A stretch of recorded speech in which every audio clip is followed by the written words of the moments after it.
What does the future mean to you? Anybody? Go ahead.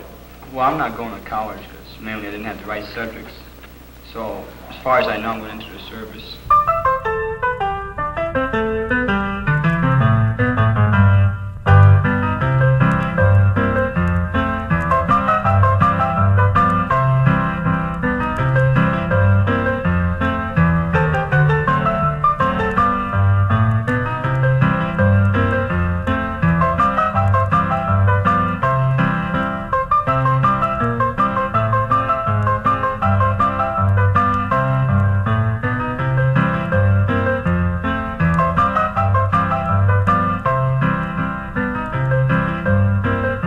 During the past 50 years, all the arts have had to accept the triumph of the machine. Traditional forms of painting and sculpture have no function in our streamlined existence. If they are to find a place in the civilization of the next half-century, the visual arts must effect a compromise with the machine. One dress of the future will consist of transparent net. The net probably to catch the males.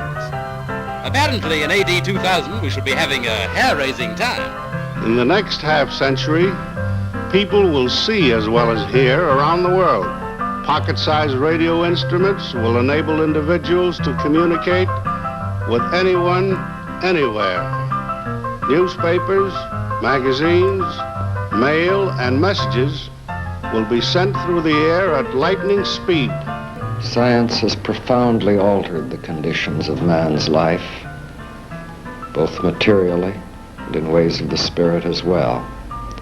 It has extended the range of questions in which man has a choice. It has extended man's freedom to make significant decisions. No one can predict what vast new continents of knowledge the future of science will discover.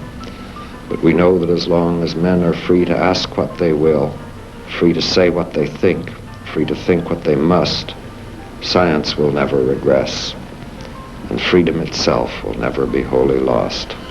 Yet another designer goes so far as to believe that skirts will disappear entirely. Shoes will have cantilever heels, and an electric belt will adapt the body to climatic changes. A dress of aluminium, with a sash to change it for afternoon or evening, and an electric headlight to help her to find an honest man. As for him, if he matters at all, there won't be any shaving, collars, ties, or pockets. He'll be fitted with a telephone, a radio, and containers for coins, keys, and candy for cuties. Man succeeds more and more in mastering matter, but we are still in a prehistoric age as regards the application of the gospel's principles of justice and love to social existence and to the life of nations. In this age of fear, war, and tension, men still hope they are halfway to a world of peace and harmony. Today, this hope is embodied in the organization of the United Nations. For survival rests now more than ever on honest cooperation among nations. In the second half of the 20th century, man must determine whether or not future generations shall live in freedom and at peace. Time marches on.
Thank you.